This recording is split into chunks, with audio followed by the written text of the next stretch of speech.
우리의 사도행전에 있는 말씀은 거의 뒷부분에 이제 오게 됐는데요. 사도행전 총 28장으로 되어 있습니다. 그렇죠? 사도행전 총 28장으로 되어 있는데 한 20장부터 28장, 27장까지가 바울이 그 예루살렘에 들어가게 되는 과정과 예루살렘에서 일어나는 그 일들을 기록하고 있습니다. 사실 3분의 1에 해당하는 분량이 사도행전 마지막에 되어 있는데 예루살렘에서 한 시간적으로는요 길지 않습니다. 한 달 정도, 어간 정도 있는 그 일을 사도행전 20장, 본격적으로 21장에서부터 어떤 면에서 이렇게 자세하게 기록하고 있습니다. 고린도에서 우리가 사도행전 18장에 보면 고린도에서 1년 6개월간 있었고요. 에베소에서 거의 3년을 있었는데 2년 3개월간 있었으니까. 그런데 거기서는 한 장도 다 안 치웠어요. 오랫동안 그렇게 있었는데 그것과 비례해서 보면 예루살렘에서 바울의 행적은 한 달 정도도 안 되는 그런 시간이 있었는데 장은 20장에서 27장까지를 이렇게 길게 기록하고 있습니다. 그래서 어떤 학자는 바울 사도행전이 그 후편이잖아요. 누가복음이 1편이고 누가가 썼지 않습니까? 그래서 요즘에는 누가행전이라고 그래요. 누가복음과 사도행전을 두 권의 책으로 전편, 후편 이렇게 해서 전편, 상편, 하편 이런 식으로 해서 하는데 누가복음의 맥락에 보면 누가복음 뒷부분에도 가면 물론 복음서가 다 마찬가지입니다만 예수님께서 3년간의 그 공생의 기간 동안에 기록을 하다가 뒷부분에 와서는 아주 길게 예루살렘에서의 예수님의 행적을 소개하고 있는 것을 보게 될 때에 바울의 행적도 그 예수님의 행적과 비교해서 사도행전 20장서부터 27장까지의 바울의 이야기를 할애하고 비례해서 할애하고 있는 그런 내용을 같이 이렇게 병렬해서 보여주고 있습니다. 근데 21장부터 우리가 읽었습니다만은 원래 이제 예루살렘으로 가겠다고 하는 것은 19장 21절에 나옵니다. 19장을 한번 가보시죠. 19장 21절입니다. 에베소에서 2년 3개월 동안 복음을 전하고 이제 거기서 떠나와야 되는 그런 상황에 대해서 이제 바울의 3차 전도 사역이 끝나가는 무렵에 있었던 이야기인데 거기서 이렇게 기록이 되어 있습니다. 19장 21절에 보면 이 일이 있은 후에 바울이 마게도냐와 아가야를 거쳐 예루살렘에 가기로 작정하여 이르되 내가 거기 갔다가 후에 로마도 보아야 하리라 하고 여기 이 일이 있은 후에 바울이 마게도냐와 아가야를 거쳐 예루살렘에 가기로 어떻게 했다? 작정했다. 이렇게 19장 21절에 이제 예루살렘에 가기로 작정했다. 이런 표현이 나오고 20장 우리가 지난주에 바울의 그 밀레도 항구에서 에베소 교회 장로들에게 설교하는 그 설교, 고별 설교를 우리가 함께 생각을 했는데요. 20장 22절을 한번 보십시오. 지난주에 같이 우리가 생각해 본 말씀인데 20장 22절에 보라 이제 나는 성령에 매여 예루살렘으로 가는데 거기서 무슨 일을 당할는지 알지 못하노라. 그러니까 19장 21절에 예루살렘에 가기로 작정했고 20장에 밀레도 항구에서 에베소 교회 장로들에게 고별 설교를 하면서 내가 예루살렘에 가겠다 이렇게 이야기를 합니다. 그러면서 우리가 지난주에도 확인했지만 거기에서 무슨 일이 일어날지 알 수 없다. 이렇게 얘기하면서 이제 20장의 고별 설교가 끝나고 21장으로 와보시면 거기서 이제 밀레도에서 에베소 교회 장로들과 이제 헤어지죠. 작별을 합니다. 21장 1절부터 보시면 우리가 그들을 작별하고 배를 타고 바로 고스로 가서 이튿날 로도에 이르러 거기서부터 바다라로 가서 이게 그러니까 밀레도에서 이 사도행전에 보면은 지명들이 참 많이 나와요. 제 생각할 때는 그냥 제가 확인은 안 했습니다만 그냥 50개 이상의 지역은 나오는 게 아닌가 싶습니다. 그래서 기회 있을 때 이렇게 지도를 보시면서 이렇게 사도행전을 읽으시면 더 성경을 읽는데 더 큰 도움이 되리라 생각이 됩니다. 근데 하여튼 배를 타고 바로 고스로 가서, 고스라고 하는 곳에 가서, 이게 다 항구 도시입니다. 항구로 가서 로도, 발음을 잘해야 돼요. 로또라 그러면 여기에 섬이 로또로 유명한 섬이야. 그거 아닙니다. 로또라고 하는 섬입니다. 섬. 로도라고 하는 섬인데 로도에 이르러 거기서부터 바다라로 가서, 이 바다라는 항구 도시입니다. 로도는 섬이고 바다라는 그 항구 도시인데요. 이 사람들은 아침에 일어나면 늘 바다가 보이기 때문에, 지중해 바다가 보여서 야 바다라 그래가지고 죄송합니다. 농담을 했는데 아재 개그를 했습니다. 소위. 그래서 바다라가 아니고 이름이 바다라입니다. 파다라예요. 원래 파다라. 파다라에서 이제 세 군데를 거친 거예요. 21장 1절에 그냥 그 고스로, 로또로 해서 로또로 읽는데 자꾸 바다라로. 이제 여기가 이제 터키의 남부 지역입니다. 항구 도시인데 아마 이 바다라라고 하는 항구 도시가 큰 항구 도시예요. 이제 조그만 배를 타고 왔다가 이 바다라라고 하는 항구 도시에서 큰 배를 갈아탄 것으로 보입니다. 그런데 거기 보면은 바다라로 가서 21장 2절에 베니게로 건너가는 배를 만나서 타고 가다가, 베니게라고 하는 것은 예루살렘, 이스라엘이에요. 이스라엘의 그 이스라엘 쪽으로 보면은 서쪽이 아닙니다. 지중해 쪽에서 보면 동쪽이고, 이스라엘의 그냥 팔레스타인 해변가를 쭉 밑쪽으로 보면 거기가 페니키아라고 합니다.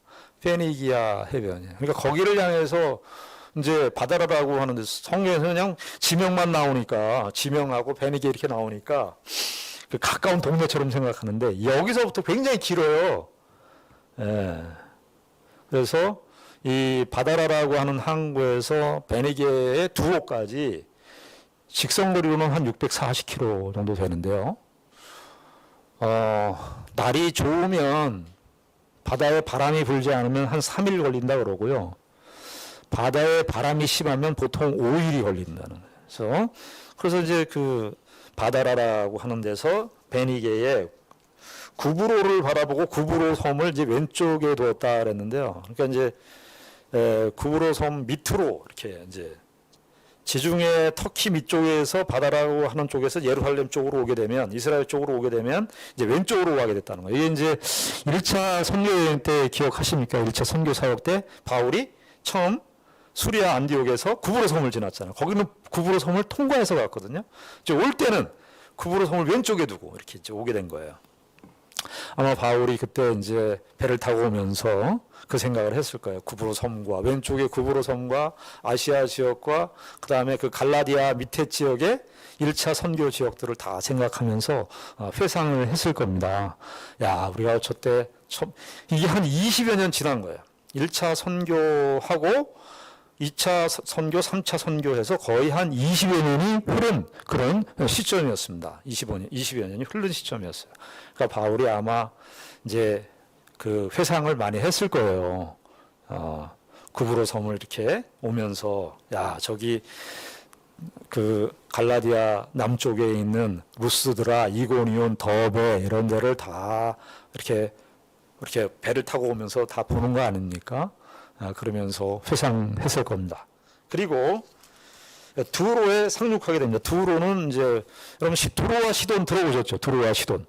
그 11개에도 나오죠. 두로와 시돈. 그 시돈의 그 아합과 이세벨이 그 시돈 여인. 거기 두로와 시돈입니다. 그 항구 도시예요. 아주 항구 도시로 유명한 도시인데 이제 베니게의 유명한 항구 도시로 도착하게 됐습니다. 거기서 이제 배에 짐을 풀려 함이라 하면서 4절에 보니까 21장 4절, 제자들을 찾아 거기서 일주일을 머뭅니다. 일주일을 머물더니 그 제자들이 성령의 감동으로 바울더러 예루살렘에 들어가지 말라. 이게 생각을 잘해. 이 표현을 성령께서 바울더러 예루살렘에 들어가지 말라, 이 말이 예루살렘에 들어가지 말라는 성령의 뜻이라고 만약에 하면, 지금 바울이 이제까지 성령의 뜻을 따라서 예루살렘에 왔는데 그럼 성령의 인도하심이 아닌 것 같아 보이잖아요. 그렇죠? 그런 뜻이 아니고 이걸 좀 이렇게 확대해서 생각해 볼 필요가 있습니다. 그때 두로에 있는 제자들에게 성령께서 역사하셨는데 좀 더 이 예언의 내용을 확대해서 하면 성령께서 환난과 핍박이 있을 것이라는 것을 얘기를 했고 예루살렘에서 핍박이 있을 것이라는 것을 얘기를 했어요. 이미 예언을 했어요. 바울에게도 예언했고 이 제자들에게도 그렇게 예언을 했는데 성령께서 그렇다고 예루살렘에 가지 말라고는 예언을 안 하신 거예요. 근데 제자들은 성령께서 예루살렘에 이제 바울이 간다고 하는데 거기에서 많은 핍박과 환난이 있을 것이고 잘못하면 죽을 수 있다는 그 예언을 받은 거죠. 그러니까 이제 제자들이 생각할 때 거기 가면 죽을 수 있으니까 거기까지가 성령의 내용이에요. 성령의 환상의 내용인데 가지 말라는 것은 이제 제자들의 생각인 거죠. 그래서 이제 거기에서 두로에서 이제 들어가지 말라 하는데 5절에 보니까 이 여러 날을 지낸 후 우리가 떠나갈새 그들이 다 그 처자와 함께 성문밖까지 전송하고 우리가 바닷가에서 무릎을 꿇어 기도하고 서로 작별한 후 우리는 배에 오르고 그들은 집으로 돌아가니라. 그래서 7절에 보면 두로를 떠나 항해를 다 마치고 톨레마이에 이르러 여기 두로에서 한 40km, 50km 떨어진 데예요. 두로 밑으로 내려오는 겁니다. 돌레마이에 이르러 형제들에게 안부를 묻고 그들과 함께 하루를 있다가 이튿날 떠나 가이사라에 이르. 가이사라는 이제 좀 더 거기서도 한 48km. 그러니까 톨레마이에서 좀 더 밑으로 더 내려오는 거예요. 그래서 가이사라에 이르러 7 집사 중 하나, 7 집사라 그랬는데요. 여기 7 집사라는 표현은 없어요. 그냥 7 중에 하나예요. 7 중에 하나. 이 한글 개혁개정 성경이 이 사도행전 7장에 나오는 그 7 집사, 6장에 나오는 7 집사를 자꾸 집사라고 하는 표현을 썼기 때문에 그래요. 원문에는 집사라는 표현이 없어요. 그냥 7 중에 하나 이렇게 보시면 돼요. 하여튼 7 중 하나인 전도자 빌립의 집에 들어가서 머무르잖아요. 빌립 나오죠. 사도행전 8장에 빌립이 그 사마리아에서 복음을 전도했지 않습니까? 그러니까 이때가 한 20년이 지났으니까 빌립은 거기에서 사마리아에서 계속해서 복음 전도 사역을 이렇게 활발하게 했었던 것으로 보입니다. 20년이 지난 시점이에요. 자, 그런데 거기서 9절에 보니까 그에게 딸 넷이 있으니 처녀로 예언하는 자라. 뭐 딸도 낳고 이렇게. 근데 딸이 있었는데 처녀들이 예언하는 자라 이렇게 얘기를 해요. 그러니까 이때는 성경이 계시가 완성되기 전이니까 초대교회에 예언하는 사람들이 있었습니다. 아주 정상적인 하나님의 뜻을 받아서 예언하는 통로들이에요. 그렇게 예언하는 사람이 있었던 것으로 보입니다. 지금 예언하는 것들하고 좀 틀립니다. 그래서 10절에 보니까 여러 날 머물러 있더니 아가보라 하는 한 선지자가 유대로부터 내려와 이 사람은 진짜로 예언하는 선지자인 거예요. 자, 그런데 여기 아가보라 하는 한 선지자가 유대로부터 내려와서 우리에게 와서 바울의 띠를 가져다가 자기 수족을 잡아내고 말하기를 성령이 말씀하시되 예루살렘에서 유대인들이 이같이 이 띠 임자를 결박하여 이방인의 손에 넘겨주리라 하거늘. 이 아가보라고 하는 선지자는 사도행전 11장인가 나왔어요. 그 이스라엘의 이스라엘에 큰 기근이 있을 것이다.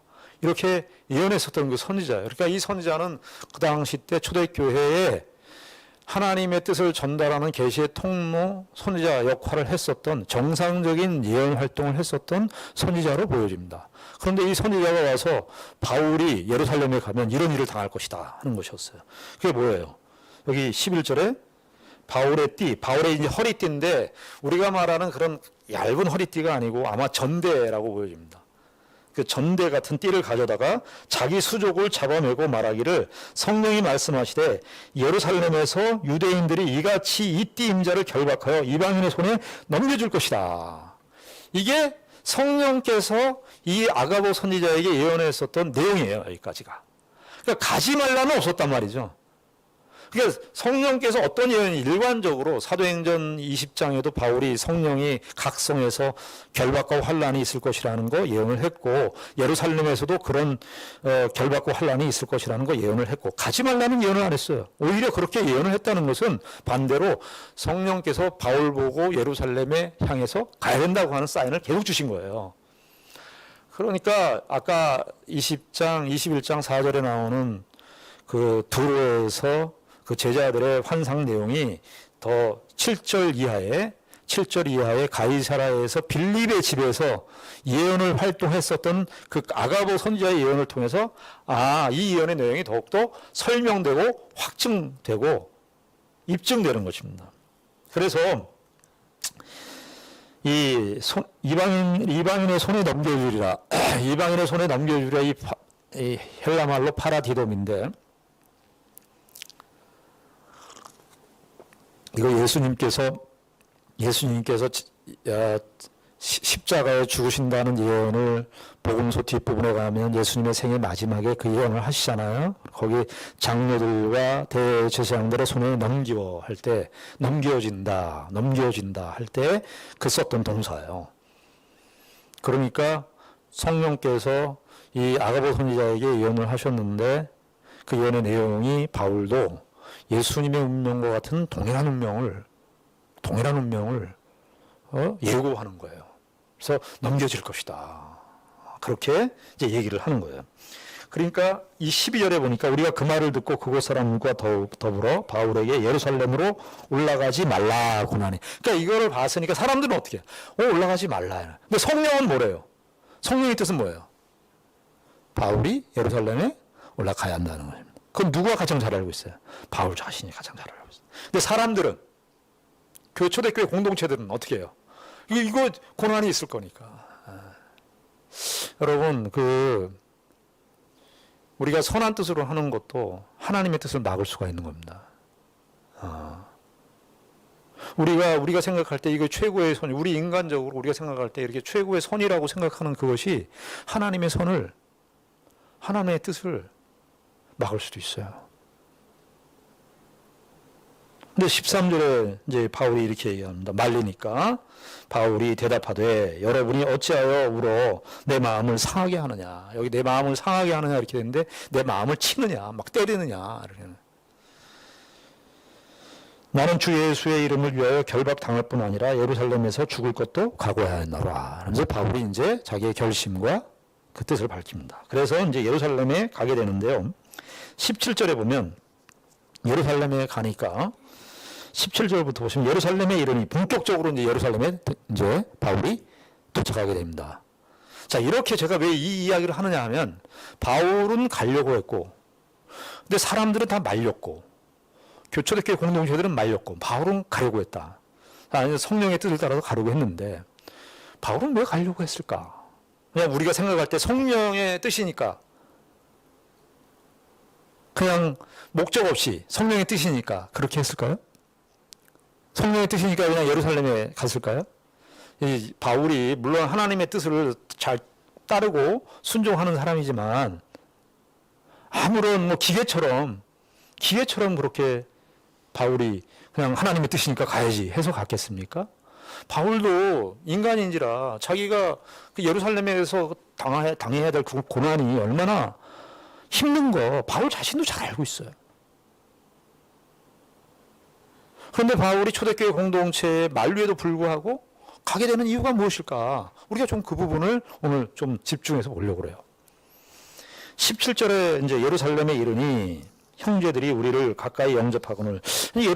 초대 예루살렘 교회에 가게 된 것이죠. 얼마나 바울도 가슴이 벅차고 예루살렘에 있는 교회도 얼마나 바울의 그 오는 거를 예루살렘 입성을 얼마나 좋아했겠습니까?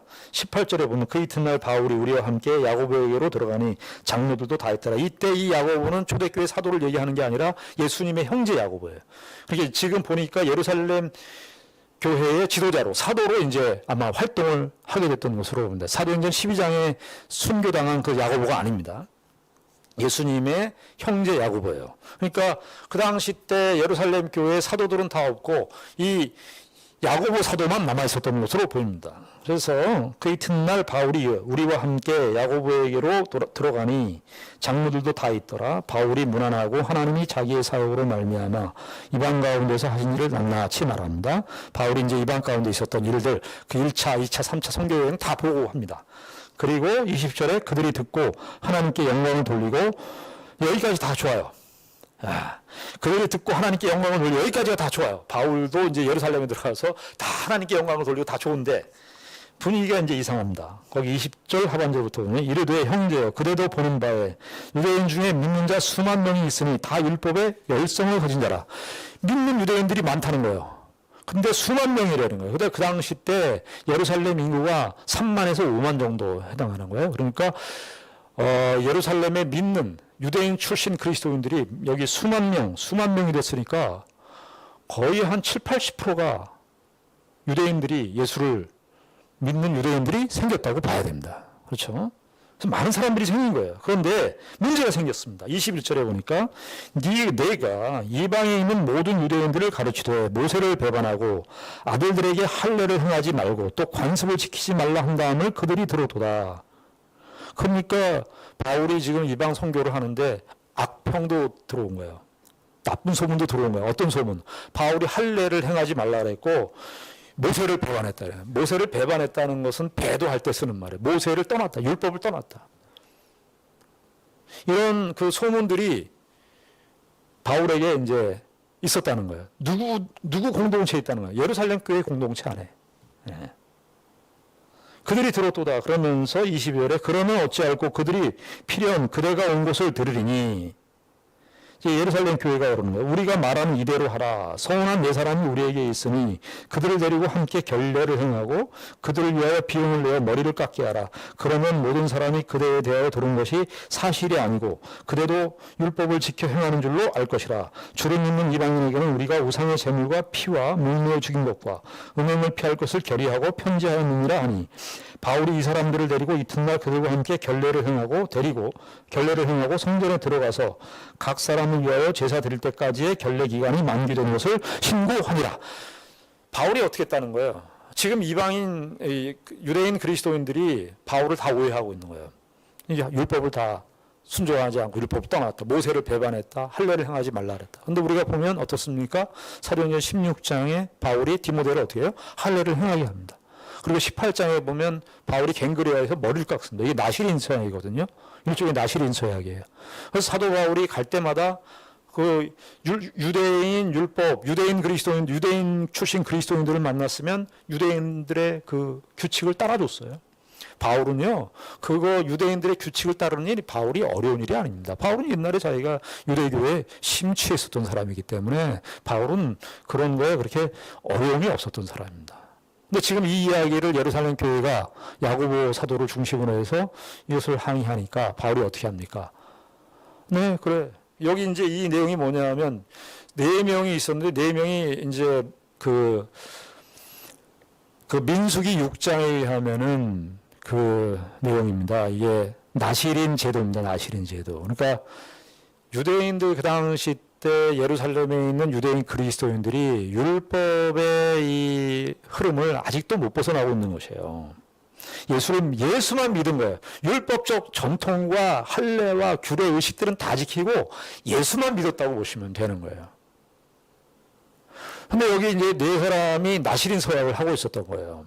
근데 나시린 서약이 한 달 기간의 기간이 있습니다.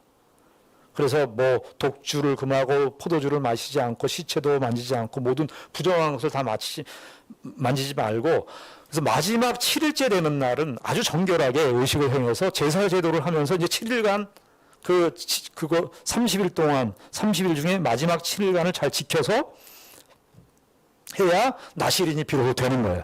그렇게 나시린 서약을 하는 4사람의 사람들이 있었는데 야고보하고 예루살렘 교회에서 네가 그 마지막 7째 날을 성전에 들어가서 나시린 서약을 같이 네가 해라. 그래서 이 네 사람의 형제들이 가난한 형제들인데 7일 동안 제사를 하면은 뭐 소도 바쳐야 되고 염소도 바쳐야 되고 양도 바쳐야 되고 재물에 대한 값이 엄청난 거예요. 그러니까 바울더러 그 돈을 네가 지불을 해서 너 같이 정결의식을 성전에 가서 행해라. 정결의식을 행하는 것은 이방인들이 그 성전에 와서 정결의식을 행하는 것은 그동안에 이방인의 그 유대인의 그 의식 속에는 성전에 들어오려면 성전에서 이방인의 모든 때를 다 정결하게 해야 돼요. 그래서 그 바울도 성전 안에서 같이 7일 동안을 머물게 됩니다. 그것이 이제 27절에 오늘 본문 우리가 읽은 내용이에요.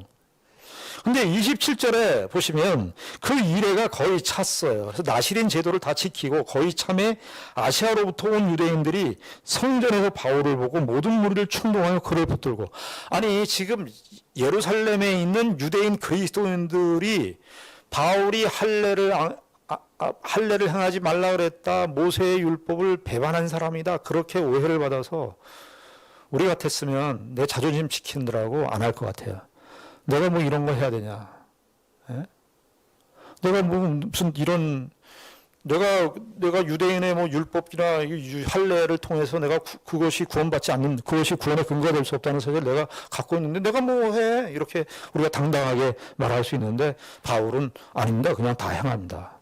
그것은 이제 고린도전서에 보면은 바울이 그런 표현을 합니다. 너희들이 할례를 당한 자가 있냐? 할례자로서 부르심을 받은 자가 있느냐? 무할례자가 되지 마라. 할례자로서 부르심을 받은 자가 있느냐? 일부러 할례 의식을 취소하려고 그러지 말아라. 그냥 그렇게 살아라 이거예요. 그러면서 무할례자가 있느냐? 할례를 받지 말아라. 이렇게 얘기해요. 일부러 할례를 받을 필요가 없다는 거예요. 그러면서 고린도전서 9장 뒷부분에 가면 나는 유대인에게 내가 유대인과 같이 되었다는 거예요. 이방인은 내가 이방인과 같이 되었다는 거예요. 그런 맥락에서 유대인 그리스도인들에게 있는 그 요구를 다 받아들이는 거예요. 이 바울의 또 이 예루살렘의 행적에서 바울에게서 발견할 수 있는 어떤 바울의 낮아짐을 볼 수 있는 겁니다. 예. 우리는요, 신앙이 좋고 내가 신앙이 좋다는 생각이 있고 내가 신앙에 대한 이해가 풍부하다고 생각하면은 내가 그렇지 않은 상황과 조건들 속에서 양보를 안 하려고 그래요. 그래서 우리는 그 사람들을 비난하고 어떻게 저렇게 신앙생활에 이렇게 하는 경우가 많아요. 이것은 고급한 신앙생활을 가지고 있고 고급한 이해를 가진다고 생각하는 사람들이 범하는 아주 나쁜 실수예요. 그래서 웬만한 그 신앙의 수준과 이렇게 되지 않는 사람들은 얘기 안 하려고 그러고, 그 사람들과 같이 어울려 교제하는 것은 굉장히 내 신앙의 소외를 본다고 생각하고. 바울이 어떻게 합니까? 7일 동안에 그 나시린 서약하는 사람과 같이 규례를 다 행합니다. 예, 우리가 이거 참 배워야 되는 부분이에요. 자, 그랬는데 바울이 이렇게 사실은 이렇게 7일간의 나시린 서약을 같이 제사했는데 여기 또 변수가 등장하죠. 27절에 보면 그 이래가 거의 참에 아시아로부터 온 유대인들이 성전에서 바울을 보고, 아시아로부터 온 유대인, 이 아시아로부터 온 유대인들은 에베소예요. 에베소에서 바울이 2년 3개월 동안 복음 사역할 때 거기에 뭐 난리가 났습니다. 그래가지고 거기에서부터 있었던 유대인들이 바울을 쫓아온 거예요. 그러니까 여기 나오는 유대인들은 어떤 유대인들이에요? 유대인 그리스도인들이 아니고, 그리스도를 믿는 유대인들이 아니고, 이 유대인들은 정말 골수 유대인들이에요. 골수 유대인들. 야, 바울은 정말 정신없어요. 어? 예. 이래를 잘 했는데 그렇게 바울이 희생하고 헌신했으면 좀 그 다음은 좀 나아져야 될 텐데, 아시아에서 온 유대인들이 7일간 바울의 생각이 이런 생각이었어요. 7일간 내가 이제 이 의식도 다 행했으니까 조금 편하겠다 이렇게 생각했는데, 아시아에서 온 유대인들이 갑자기 소리를 지르면서 바울을 낚아챕니다. 우리 예전에 그 아이들한테 그런 질문을 한 적이 있어요. 초등학교 선생님이 어떤 어려운 일을 만났는데 더 어려운 일을 만났을 때 그때에 쓰는 사자성어가 뭐냐? 그래서 설자 쓰고 괄호하고 상 쓰고 괄호하고, 그다음에 답을 제시를 했어요. 답을 써라. 뭐라고 그랬겠어요, 애들이? 네. 설 해놓고 괄호, 그다음에 가 해놓고 괄호 이렇게 했어요. 답은 뭐겠어요? 제가 이게 너무 어려운 질문인가요? 설상가상이잖아요. 근데 어떤 아이가 어떻게 답을 했는 줄 아세요? 설사가 또 설사가 또 설상가상이에요. 예. 바울은 뭐 이게 그냥 오히려 예루살렘에 있는 유대인 그리스도인들과 같이 있는 게 더 편할 것 같은 그런 상황. 그것도 만만치 않은데 아시아에서 온 유대인들이 바울을 낚아챕니다. 그런데 우리는 여기서 보십시오. 그래서 28절에 보면 외치되 이스라엘 사람들아 도우라. 이 사람은 각처에서 우리 백성과 율법과 이것을 비방하여 모든 사람을 가르치는 그 자인데 또 헬라인을 데리고 성전에 들어가서 이 거룩한 곳을 더럽혔다 하니 이는 그들이 전에 에베소 사람 드로비모가 바울과 함께 시내에 있음을 보고 바울이 그를 성전에 데리고 들어간 줄로 생각하니로라. 그러니까 드로비모는 에베소에서 봤어요. 에베소에 있는 이제 유대인들 쫓아온 거죠. 드로비모가 같이 있는 것을 보고 있는데 바울이 성전에 이 드로비모를 데리고 들어갔다 여기까지 이제 뒤집어 씌운 거예요. 들어간 줄로 생각함이라. 그러면서 30절에 온 성이 소동했으면 난리가 난 겁니다. 유대인들이. 그러니까 유대인 예루살렘에 있는 유대인 그리스도인들도 바울에 대해서 비판적이고 거기 순수 예수를 믿지 않는 정통 유대인들도 바울은 아주 죽이려고 했던 거예요. 그래서 온 성이 소동하여 백성이 달려와 모여 바울을 잡아 성전 밖으로 끌고 나가니 문들이 곧 닫히더라. 좀 넘어가겠습니다.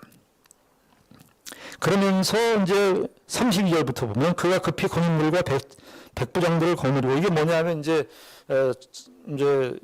유대인들이 바울을 쳐서 죽이려고 하니까 이 소식을 이제 로마의 천부장들이 듣게 된 거예요. 천부장이면 굉장히 높은 주위에 있는 거예요. 1000명의 부하가 있는 거거든요. 그래서 1000명의 부하들이 32절에 그가 급히 군인들과 백부장들을 거느리고 달려 내려가니 그들이 천부장과 군인들을 보고 바울치기를 그치는지라. 이제 바울치기를 그쳐요. 33절 이에 천부장이 가까이 가서 바울을 잡아 두 쇠사슬로 결박하라 명하고 그가 누구이며 그가 무슨 일을 하였느냐 물으니 우리 가운데서 어떤 이는 이런 말로 어떤 이는 저런 말로 소리치거늘 천부장이 소동으로 말미암아 진상을 알 수 없어 그를 영내로 데려가라 명하니라. 바울이 층대에 이를 때 무리의 폭행으로 말미암아 군사들에게 들려가니 참 바울이 어떻게 됐다는 거예요. 사람들이 때리려고 그러니까 군사들이 이렇게 들고 올라갔다는 거예요. 들고 올라가고 36절 이는 백성의 무리가 그를 없이 하자고 외치며 따라가 밀어라. 마치 예수님께서 십자가로 가실 때 죽여라 하는 것 같은 그런 흐름을 보는 것 같아요. 37절을 보면 바울을 데리고 영내로 들어가려 할 그때 바울이 천부장에게 이르되 바울이 여기서 이상한 행동을 취합니다. 30절에 보면 바울을 데리고 영내로 들어가려 할 때에 그때에 바울이 천부장에게 이르되 내가 당신에게 말할 수 있느냐 내가 좀 말 좀 하고 싶다 이르되 네가 헬라말을 아느냐. 이게 아마 이 헬라말로 했던 것 같아요.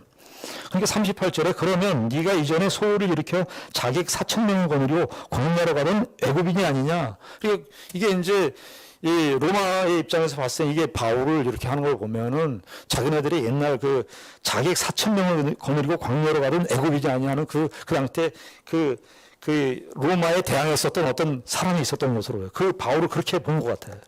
너 혹시 그 사람 아니냐 그랬더니 39절에 바울이 이르되 나는 유대인이라 소읍이 아닌 길리기아 다소시의 시민이니 청컨대 백성에게 말하기를 허락하라. 백성에게 말하기를 허락하라 하니 40절에 천부장이 허락하거늘 바울이 층대 위에 서서 백성에게 손짓하여 매우 조용히 하니 히브리 말로 말하니라. 그러면서 22장 1절에 부형들아 내가 지금 여러분 앞에서 변명하는 말을 들으라. 그게 지금 어떻게 되는 거야?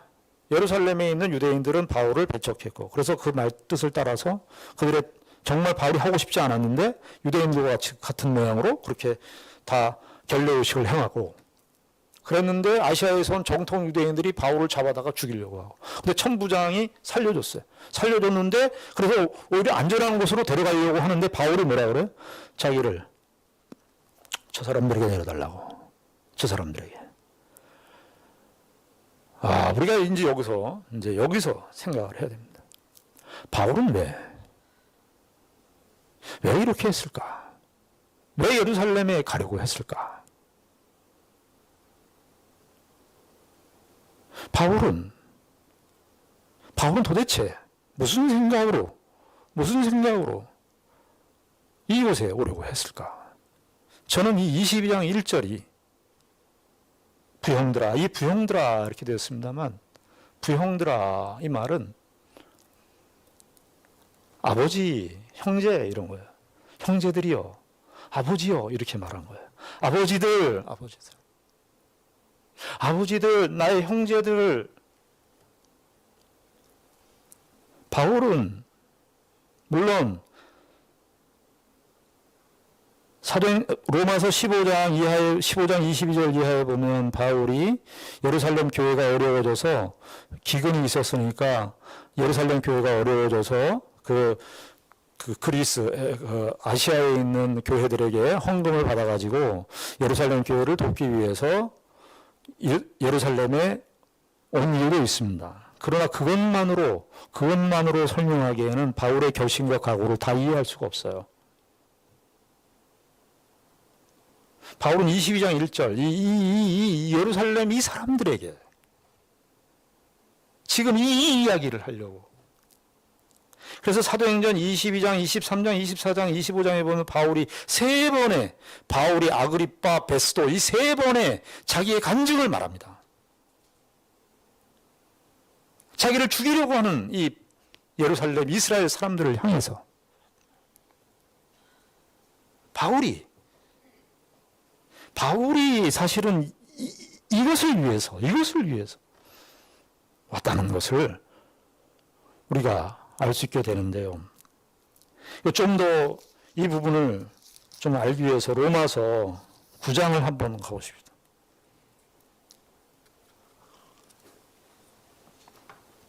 로마서 9장 1절부터 6절까지 보겠습니다. 로마서 9장. 이 로마서는 언제 썼냐면 사도 바울이 에베소에 있다가 그 피해서 다시 마게도니아 지역으로 간 때가 있었습니다. 3차 선교 여행 시간에. 그 마게도니아에서 썼어요. 거기서 3개월, 고린도에서 3개월 있었는데 거기에서 쓴 겁니다. 그러니까 그때 상황을 바울이 이제 바라보면서 예루살렘을 가겠다라고 하는 것을 말하면서 쓴 게 이제 로마서인데, 로마서 9장에 보십시오. 9장 1절부터 6절까지 제가 읽겠습니다. 내가 그리스도 안에서 참말을 하고 거짓말을 아니하노라. 나에게 큰 근심이 있는데, 바울이 이런 표현을 참 쓴 적이 없는데요. 나에게 큰 근심이 있는 것과 마음에 그치지 않는 고통이 있는 것을 내 양심이 성령 안에서 나와 더불어 증언한다. 내 마음에 큰 근심이 성령 안에서 나와 더불어 증언한다. 양심도 증언하고 있고 성령께서도 나와 더불어 계속, 이게 현재형을 써요. 계속 더불어 자기에게 계속 있으면서 자기가 계속 이 선교 사역을 하면서 계속 마음속에 이 생각이 늘 있었다는 거예요. 떠나지 않았다는 거예요. 그것은 뭐냐? 3절에 나의 형제 곧 권력의 친척을 위하여 내 자신이 저주를 받아 그리스도에게서 끊어질지라도 원하는 바로라. 이게 뭐냐 하면은요, 바울이 이런 표현이에요. 이게 나의 형제, 곧 권력의 친척. 이 아까 사도행전 22장에 나와 있는 부형들아 하는 표현과 같은, 아델포스라는 말과 같은 표현에 형제들과 권력의 친척을 위하여 내 자신이. 그러니까 바울이 1절, 2절에서 내 마음에 계속해서 큰 근심이, 마음에 성령께서 양심과 함께 더불어서 내 마음속에 큰 근심이 있었는데, 그건 뭐냐 하니까 권력과 친척을 위하여. 여기 내 자신이 저주를 받아도, 이 저주라고 하는 것이 아나데마라는 말인데요, 이 저주라고 하는 것이 이게 뭐냐 하면은 구약성에 우리 여호수아서 보죠. 여호수아에서 가나안 백성 진멸한다 그럴 때 그 헤렘이라고 하는 단어를 쓰는데, 그 헤렘과 같은 상응하는 단어가 이 아나데마입니다. 그러니까 가나안 땅에 완전히 하나님이 저주하는 백성이거든요. 저주받은 백성. 내가 그 하나님의 저주를 받아도 그리스도에게서 끊어질지라도 원하는 바로라. 그러면서 4절에 그들은 이스라엘 사람이라.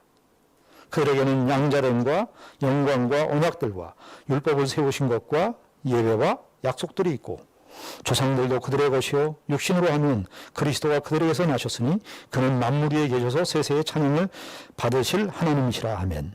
하나님이시라. 아멘. 여기까지 보면 바울이 그저 이 이스라엘 사람들, 그 육신적 이스라엘, 그저 이스라엘 사람들 동족에 대한 그 민족적 관심이라고 생각할 수 있을지 모르겠습니다만 그것을 훨씬 뛰어넘습니다. 자기 민족에 대한 애국주의적인 그런 관점에서, 민족주의적인 관점에서 이 이스라엘을 말한 것이 아닙니다. 그래서 6절에 보니까 6절 말씀을 같이 읽어야 돼요. 6절 말씀 같이 읽습니다. 6절 시작. 그러나 하나님의 말씀이 폐하여진 것 같지 않도다. 이스라엘에게서 난 그들이 다 이스라엘이 아니요. 지금 이스라엘이 다 이스라엘에서 난 이스라엘이 아니요. 그래서 로마서 9장서부터 11장까지가 참 이스라엘을 말하는 거예요. 참 이스라엘. 참 이스라엘.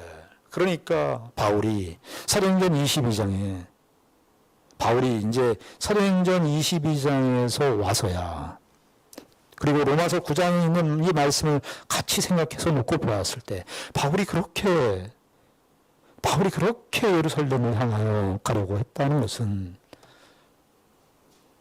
바로 하나님의 교회 이스라엘, 구약의 하나님의 그 언약 백성, 그 이스라엘에게 자기에게 일어난 일, 자기도 이스라엘인으로서 하나님께서 어떻게 내가 참 이스라엘로 들어오게 되었는가? 이것을 알려주기 위해서 내가 어떻게 이 육적 이스라엘에서 영적 이스라엘로 하나님이 택한 하나님의 백성으로 내가 오게 되었는지 그것을 이스라엘 사람들에게 알리기 위해서 자기를 죽이려고 하는 그 이스라엘에게 하나님의 복음을 증거하기 위해서